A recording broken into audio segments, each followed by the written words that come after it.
Assalamualaikum warahmatullahi wabarakatuh. Alhamdulillahi rabbil alamin wa bihi nasta'inu ala umurid dunya waddin.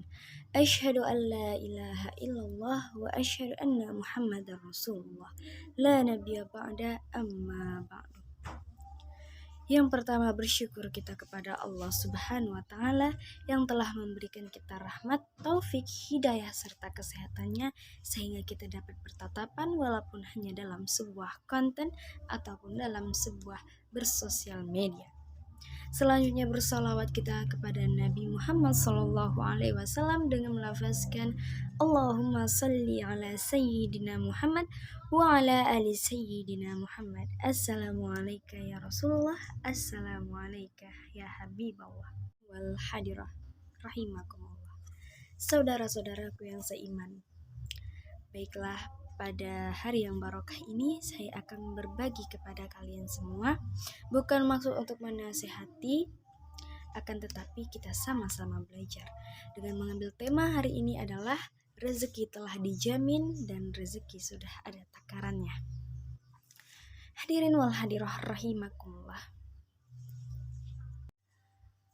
Baiklah, rezeki berasal dari kata rizkun yang artinya mayuntafa'u bih,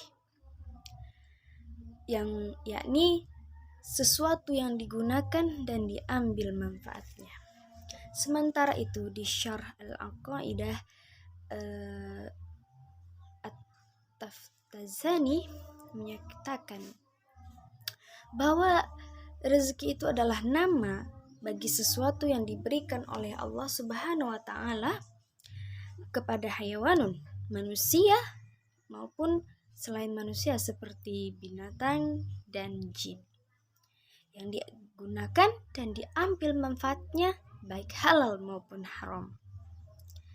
Dari pengertian tadi dapat kita pahami bahwa rezeki itu adalah sesuatu yang digunakan dan diambil manfaatnya, seperti kita seperti makanan, kita makan, minuman kita minum, dan rumah yang kita tempati. Berarti itu adalah rezeki.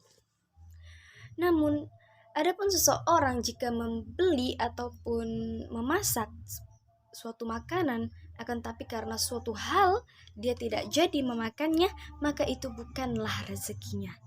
Sama seperti rumah, dia membangun rumah, akan tetapi karena suatu hal dia tidak menempatinya, maka rumah itu bukanlah rezekinya. Saudara-saudaraku yang seiman, rezeki juga tidak terbatas pada harta yang halal.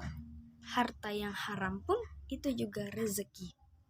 Sebagaimana ditegaskan oleh Imam An-Nasafi dalam Al-Aqidah An-Nasafiyah, dia menyatakan bahwa semua yang ada di bumi ini akan dihisab di akhirat. Yang halal akan dipertanyakan di manakah itu diperoleh, dan yang haram akan dibalas dengan siksaan. Sebagaimana Ali bin Abi Thalib berkata, Ali bin Abi Thalib radhiyallahu anhu dia berkata, halaluha ad-dunya halaluha al-hisab wa haramuha al-iqab. Dunia itu halalnya akan dihisab ataupun diperhitungkan, akan tetapi haramnya akan menerima balasan siksaan. Saudara-saudaraku yang seiman lagi setakwa, rezeki kita itu telah dijamin oleh Allah Subhanahu wa Ta'ala. Sebagaimana dalam firman-Nya, A'udzubillahi minasyaitonir rajim. Bismillahirrahmanirrahim. Wa ma min dabbatin fil ardi illa 'alallahi rizquha wa ya'lamu mustaqarraha wa mustauda'aha kullu fi kitabim mubin. Yang artinya, dan tidak satu pun makhluk yang bergerak maupun yang bernyawa di bumi ini melainkan telah dijamin rezekinya oleh Allah Subhanahu wa Ta'ala. Allah telah mengetahui di mana tempat kita berada, dan Allah juga mengetahui di mana tempat penyimpanan rezeki kita itu berada. Semua itu telah dicatat di dalam kitabnya yang nyata, yakni Al-Lauh Al-Mahfuz. Saudaraku yang seiman dan setakwa, rezeki itu sudah ada takaran dan jatahnya untuk setiap orang. Jadi, apabila seseorang dengan tekad yang kuat, dengan usaha yang kuat, akan tetapi jika itu bukan rezekinya, maka dia tidak akan dapat meraihnya.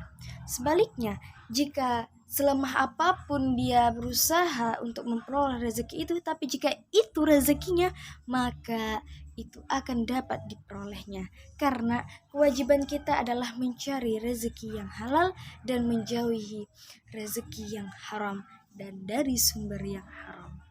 Saudara-saudaraku yang seiman dan setakwa, walaupun rezeki kita itu telah dijamin, akan tetapi perlu kunci untuk membukanya. Akan tetapi perlu juga suatu usaha untuk menggapainya. Dan di sini saya akan memberitahu 5 kunci untuk membuka rezeki, sebagaimana yang telah diberitahukan dan dikatakan oleh Allah Subhanahu wa taala dari firman-Nya dan melalui Nabi oleh sabdanya, dan sekarang akan saya sampaikan melalui lisan saya untuk kita berbagi ilmu. Yang pertama kuncinya adalah bertakwa.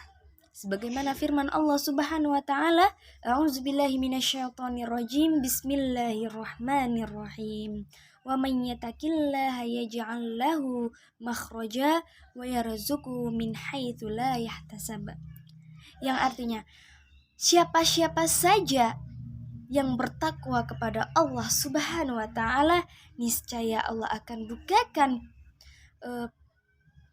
membukakan pintu keluar baginya dan akan mendatangkan rezeki dari arah yang tidak disangka-sangka. Quran Surah At-Tolak ayat 2-3.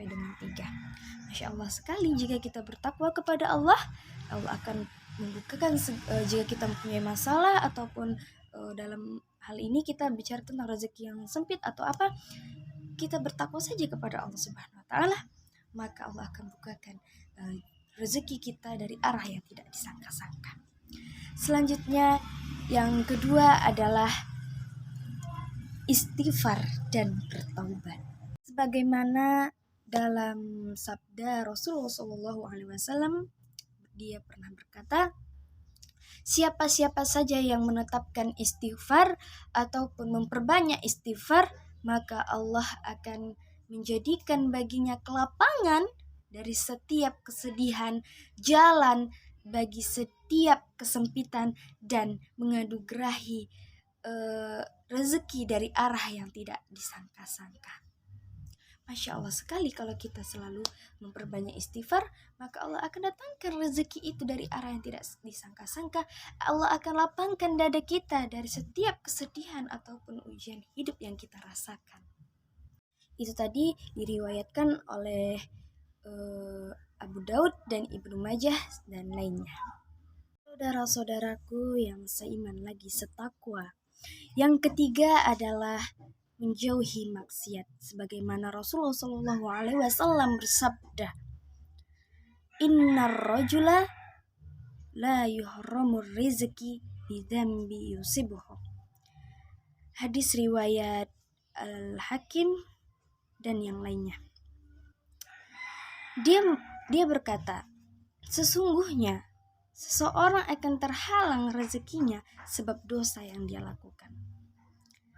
Jadi, di sini dapat kita simpulkan bahwa rezeki yang selama ini sudah ada, sudah dijamin oleh Allah, akan terhalang juga sebab engkau ataupun saya ataupun kita semua melakukan hal yang tidak disukai oleh Allah. Maka itulah rezeki kita kadang sempit karena kita juga melakukan maksiat. Kita melakukan hal-hal yang tidak disukai oleh Allah. Dari itu, mari sama-sama kita menjauhi yang maksiat supaya rezeki kita tidak terhalang. Baiklah, yang keempat adalah bertawakal. Sebagaimana Allah Subhanahu wa taala berfirman dalam surah At-Tolak ayat 3, Bismillahirrahmanirrahim, wa may yatawakkal 'alallahi fahuwa hasbuh. Yang artinya, Siapa-siapa saja yang bertawakal kepada Allah Subhanahu wa taala, maka Allah akan mencukupinya. Mencukupi di sini maksud adalah kalau kita merasa kekurangan, Allah akan mencukupi jika kita bertawakal kepadanya, insya Allah. Hadirin wal hadirah, saudara-saudaraku yang seiman dan setakwa. Yang terakhir atau yang kelima adalah bersilaturahmi. Nah, ini dia juga terakhir, kunci untuk membuka rezeki adalah bersilaturahmi. Sebagaimana disabdakan Nabi kita Rasulullah Shallallahu Alaihi Wasallam dalam sebuah hadis menyatakan bahwa siapa-siapa saja di antara kita yang ingin rezeki kita melimpah banyak, jika kita ingin mendapatkan rezeki ataupun ingin dipanjangkan umurnya, maka hendaklah kita bersilaturahmi. Ini ada dalam suatu riwayat hadis yang diriwayatkan oleh Imam Bukhari dan Imam Muslim. Jadi bagi siapa saja yang ingin dipanjangkan umurnya plus tercukupinya rezekinya, marilah kita sama-sama bersilaturahmi. Saudara-saudaraku yang seiman dan setakwa, kesimpulan dari kultum saya tadi adalah penting untuk kita ketahui. Sungguhnya banyaknya harta seseorang bukan berarti dia dicintai oleh Allah, dan sebaliknya juga sikitnya rezeki orang bukan karena dia dibenci oleh Allah Subhanahu wa taala.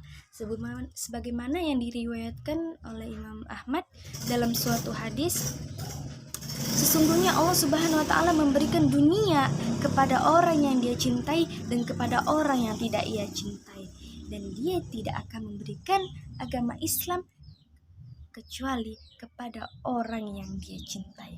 Dan dalam riwayat lain juga Imam Ahmad meriwayatkan bahwa Allah Subhanahu wa taala itu memberikan harta kepada orang yang ia cintai dan orang yang tidak ia cintai.